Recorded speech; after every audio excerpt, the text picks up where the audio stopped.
Welcome into today's Dallas Cowboys Report by Chat Sports, presented by Roan today. You guys can get 20% off when you go to roan.com/chatsports and use promo code ChatSports. That applies to all of their commuter collection products, from the dress shirts like I'm wearing to polos, quarter zips, pants, and more. Check them out. Links in the comment section and the description of today's show. Some juicy rumors, free agency focused, coming up here. But first, help us set the comment record this month. It's about 503 is the number we're trying to beat. You can type me in the comment section. Help us beat it. Whoever comments the most individually, by the way, will get a shout-out on an upcoming Cowboys Report video. Let's get into the Dalvin Cook latest, as that continues to be a fairly noteworthy story out there around the Dallas Cowboys, around the NFL in general, of could he be cut? Could he be traded? The Vikings took his photo off their banner. They put Alexander Madison on there. It's like maybe it's the opposite of players take their team name out of their bio because they went down to take a pay cut. Who knows? CBS Sports ranked their top 5 trade fits for Dalvin Cook. They had the Cowboys at number 1, which I hate, in large part because they also called Malik Davis a veteran. I didn't know we were calling second-year UDFAs a veteran, but whatever. But the core argument was, Jerry Jones loves a splash. Okay. I get he made some trades for the first time in a long time, but that's like an urban myth up there with Bigfoot. Like, you might see him occasionally, but that doesn't mean he's everywhere. The big issue for Dalvin Cook, and why I'm not trading for him, and why the Cowboys aren't trading for Dalvin Cook, is the money. I think the Cowboys are going to pay Dalvin Cook $11 million this year. Didn't they just get rid of a running back who was aging, declining, and owed a bunch of money? They're not paying Dalvin Cook $11 million. Now, in the event he is cut, okay, we can have that conversation, and we will have it right now. Dalvin Cook, I would say, is not the same player you might remember that maybe that magical 2020 campaign, 300 carries, 1,500 yards, 5.1 average, 16 touchdowns, elite production. I honestly not that far behind Derrick Henry-esque production, for being honest. But look at the last 3 years. 5.1 yards per carry, 4.7 yards per carry, 4.4 yards per carry. If that decline continues, you're looking at about 4.1. And that's not worth $11 million. That's barely worth $2 or $3 million, to be quite honest. Now, we can say, the Vikings' offensive line wasn't the best, or they changed the scheme, whatever. I don't know. You're a running back. Like, don't those same issues apply if you were to come to Dallas? I'm just not sure I buy it from that perspective, and they have a fullback. But there is some need for proven running back talent. You have Tony Pollard, who I'm not worried about coming off the injury. I love me some Deuce Vaughn. Ronald Jones has, not been the most consistent, reliable player. Then it's Malik Davis, Rico Dowdle, fullback-ish Hunter Lipke.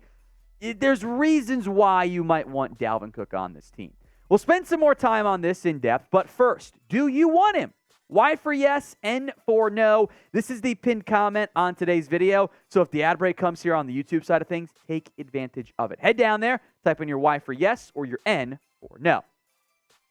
I'm absolutely open to adding Dalvin Cook. I have continued to make Dalvin Cooked jokes on our Viking show, but that's okay. It's at the right number. It's team friendly. It still makes sense for a lot of teams, right? It has to be team friendly. You're not trading for Dalvin Cook at $11 million. You're not paying him $11 million on a one-year deal. I'm not paying him remotely resembling big money. The pay cut he'd be taking is over half. Look, if the Vikings want to eat a lot of that salary, or Cook wants to take less, then okay, maybe it makes some more sense for a trade, but I don't know why Minnesota would do that, or even why Dalvin would potentially do it. So in the event he wants to sign, one-year, $4 million deal, maybe some bonus incentives, cool. I'm down with that. But I'm not paying him a bunch of big money to come be RB1B behind Tony Pollard. Now, like I mentioned, today's show is presented by Roan. I love wearing these shirts. They're comfortable. They look good. The white against the blue background, I think, looks absolutely fire. And if you are not quite feeling the most confident in what's in your closet these days, Roan is here to help you out. The Commuter Collection is the most comfortable, breathable, and flexible set of products known to mankind, and here is why.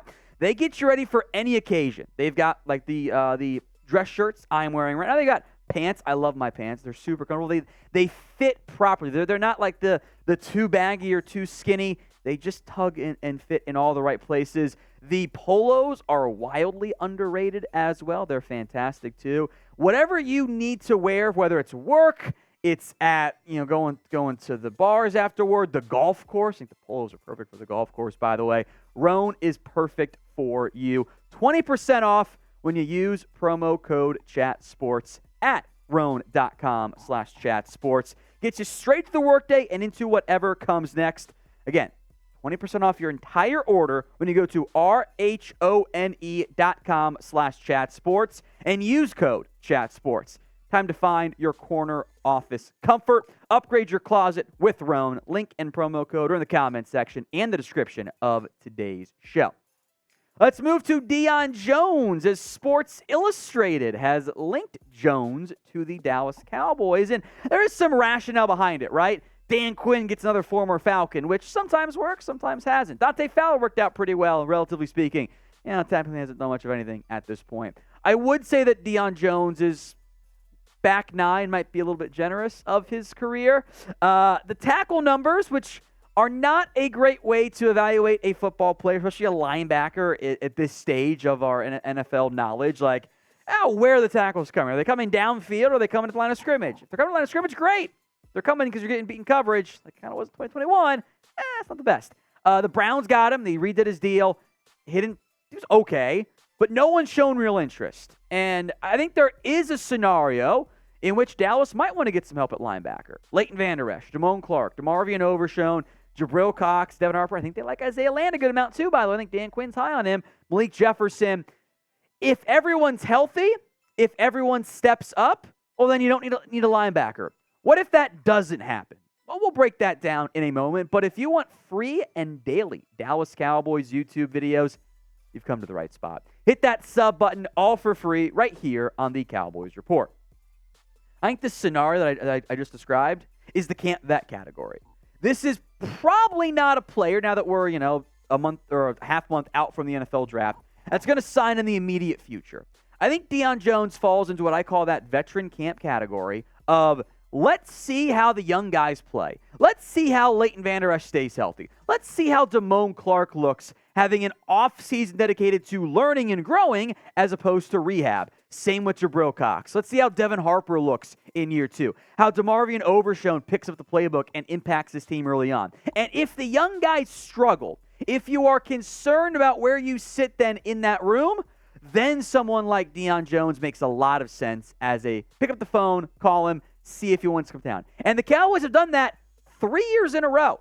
For 3 straight years, the Cowboys have signed a fairly noteworthy veteran in training camp. Anthony Barr, linebacker last year. Malik Hooker at safety a few years ago as he was getting healthier from his own injury. Everson Griffin. Now, those have had varying degrees of success. You got a draft pick for Griffin, so I think it was worth it in the end. Anthony Barr, he played a lot for you. Malik Hooker's still on this Cowboys team. So there are several other types of players who fit that same mold. With that in mind, name a free agent who you guys would like to sign. Sound off in the comment section right now. Perhaps we'll see some wide receiver names in there, including but not limited to, I'm sure, T.Y. Hilton. I don't know if he wants to play football, at least not right this second. But Yahoo Sports has named wide receiver depth as the biggest remaining Cowboys need. And as we'll get into, they mentioned some particular players who could help them out. And their argument was, top three's fine, but if Gallup struggles again, if Cooks or Lamb, God forbid, get hurt, knock on wood that they don't, that's a bit thin because you trust Fehoko. Is Kevin even a receiver? Is he a gadget player? Jalen Tolbert is former third rounder, but he didn't look very good in year one. A bunch of UDFAs that non-Cowboys fans aren't going to be familiar with, although I kind of like Jalen Marino Cropper. We'll look at the 4 names that Yahoo Sports mentioned, but when it comes to positions, can't say owner or head coach, what is the biggest need left for the Dallas Cowboys right now? Drop that position group for me in the comment section. We're going to go in depth on each of these 4 players, but there were 4 dudes mentioned by Yahoo Sports as potential wide receiver targets. Kenny Golladay, Julio Jones, Jarvis Landry, Sammy Watkins. The same conversation I just had about Deion Jones, by the way, applies to these 4 guys. You know what? If you're in dire straits, maybe you make the call. But there are issues here. There's reasons why guys are unsigned in May. Kenny Golladay has been bad for 3 years. He was a dumpster fire last year. The Giants needed receiver help, and he couldn't get on the football field. Now, he's been banged up, I know, but the 1,000-yard dude is gone.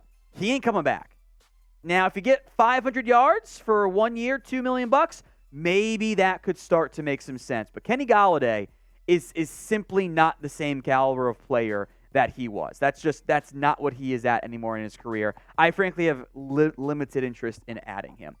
Next up is the one and only Julio Jones because, well, of course, Julio Jones. He's always linked to Dallas, right? He's linked to the Falcons, the Titans. Do you want to know what regression looks like? It's this. This is what I am a declining player looks like. 1,000 yards, 700 yards. Hey, missed time, right? 400 yards, 300 yards. That looks like regression, and so does this for Jarvis Landry. Maybe even a steeper regression. Now, Julio, freak athlete, he's never healthy. Jarvis Landry's missed more time each and every single season, and he's a slot only. Do you want a slot only? I'm not really sure that's the route you want to go. Again, there's a reason why these dudes are unsigned in May. Finally, almost Cowboys legend Sammy. Do you guys remember what happened a few years ago? The last time the Cowboys really tried to make a splash in free agency was Sammy Watkins. Because they were going to cut Dez and sign Sammy. They eventually cut Dez, by the way. And then Watkins went to the Chiefs. Bullet dodge. He's been terrible for like 7 years. Like his second year in the league, he was great. Hasn't been good since then. Now, the Cowboys liked Watkins, so I think that actually makes him a decent potential candidate. But again, do we think, like, honestly, are they better right now than Jalen Tolbert? Or do they just have more opportunity? I don't know. See what the young guys have to offer. And hell, maybe you go trade for Denzel Mims if you want to gamble on that route as opposed to signing one of these washed-up veterans. So I get their big names. These guys aren't good anymore, though.